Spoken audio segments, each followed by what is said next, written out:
Good afternoon, everyone, and thank you for joining us live for our next interview with parliamentary candidate Elizabeth Babade, who is standing for the Brexit Party in Warrington North. Elizabeth, thank you for joining us this afternoon. How is the campaign going so far? It's been fun, it's been humbling, it's been a learning experience. Of course, I can't complain. What was it actually that got you involved in politics, and what was it that sparked you into standing? Well, I just looked at what the politicians were doing with horror. Every day was a more horrible headline. I just thought to myself, we can't leave it to them. And so I decided to jump in, and as God will have it, the Brexit Party had just started, and it was just a match made in heaven. Of course. And obviously you're not from Warrington, from High Wycombe. Are you familiar with the area though? I'm getting familiar, yes. And if you were to win in the election on December the 12th, would you be moving to Warrington permanently? Yes. Of course. I think it's a great place to raise kids. I have 4 kids. And obviously Brexit is the key issue that you're campaigning on. What is your preferred stance on Brexit? Would you like the UK to leave without a deal? The thing about it is, I think when you're negotiating something like a trade deal with a partner that you already have a close relationship with, you need both parties to be on equal standing. And right now, as long as we're in the EU, we cannot negotiate an arm's length agreement while we're still in the EU. So my preference is for us to leave. When we're both at arm's length, then we can negotiate an agreement which I think would be beneficial to both of us. That's fair. And if it was out of the current deal proposed by the Prime Minister or remaining, what would you pick? Well, the way I explain both deals is they're both international treaties. One international treaty has Article 50, which allows you to leave if you don't like what is going on. The other treaty, which is what Boris Johnson has presented, does not have a termination agreement. So once you sign, you can't leave. So between the current deal and Boris Johnson's deal, I'd say the deal we have now is better in the sense that we can leave. Boris's deal does not allow us to leave, and then we get tied into the EU. We keep paying certain amounts of money even after we have left technically. And you must have been felt quite let down by Nigel Farage's decision to step aside in constituencies held by the Tories across the country. Do you think that was a disappointing move from Nigel Farage? Actually, no. What we're trying to do in the Brexit Party is we're trying to change politics for good. And that's a long-term project. And you take steps along the way. Right now, we're a new party. There are 5 established parties, which I would like to term the 5 fingers of a leper's hand. We saw what they did at the last parliamentary session, where it was just analysis paralysis. Nothing was done. Very babyish, ungrown-up behavior.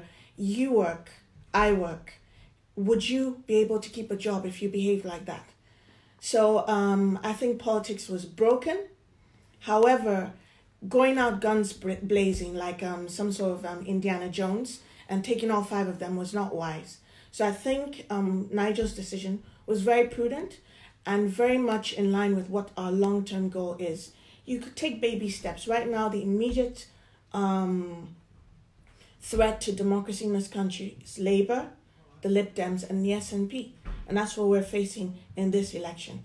Future elections, when the truth about Boris Johnson's disastrous deal comes to light, I see that we might take on the Tories. It's almost impossible to take our minds off Brexit, but let's try for a second. Aside from Brexit, do you believe that local issues such as housing, universal credit, the NHS also have quite a crucial role to play in the general election? Do you know, over the weekend, as I was out campaigning, I met this man, clearly a Labour supporter, and I asked him, who are you voting for on the 12th of December?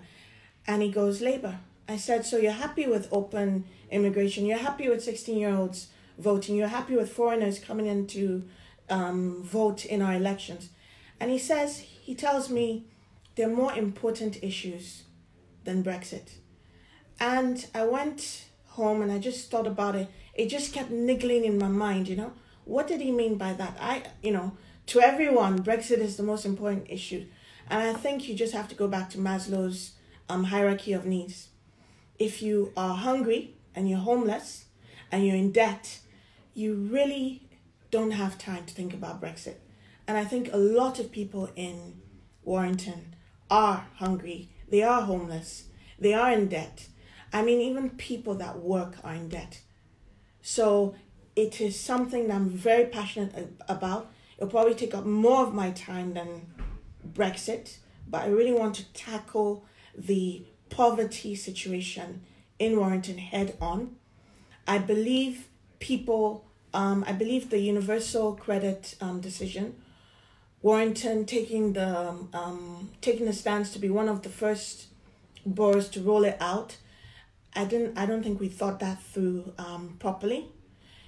It's almost like you're taking such a huge decision and you've not prepared the community for such a huge step.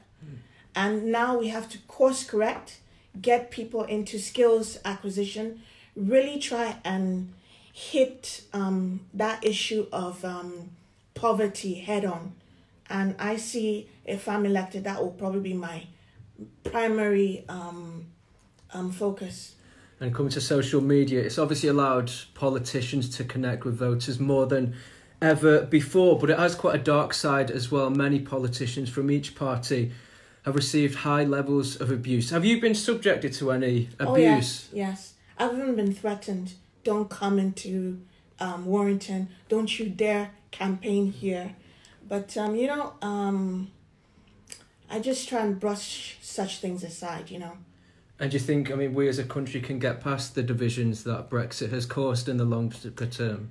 Do you know, Aran, if I'm going to be very honest with you, Brexit, yes, we need to get it done. But the biggest challenge for me, once, we've got a handle on the local issues in Warrington, is really how to get the country back together again. I feel like we're Humpty Dumpty. The disunity in the United Kingdom now is just palpable. So we really need to start talking. I think the first thing is politicians need to get rid of the anger, the insult, the abuse that's going on. It's nothing personal. You have a view on Brexit, I have a view on Brexit. How does it affect the price of fish in the market? So I think we need to get rid of that, and I'm really hoping to work with people on the other side to try and bring the country together again. So I'm looking to work, if I'm elected, to work with Remainers, because I think you learn more from the other side. This weekend I learned so much from the gentleman that's going to vote Labour.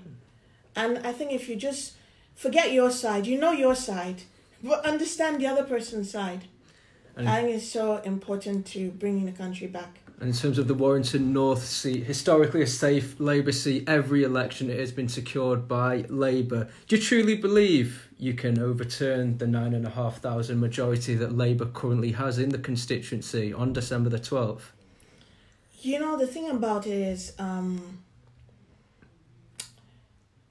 Labour Party of today is not the party of Tony Benn and Aran Bevan. They are so undemocratic. The country voted to leave. They want us to vote again. And even after we vote again, they're going to give us two options: remain or remain. That is not democracy. Tony Benn fought for us to leave the EU. I'm sure he'll be turning in his grave to see what has happened to the Labour Party. And then their policies, I'm a lawyer, yes, but I also have an accounting background. And you always look at basic economics, demand and supply.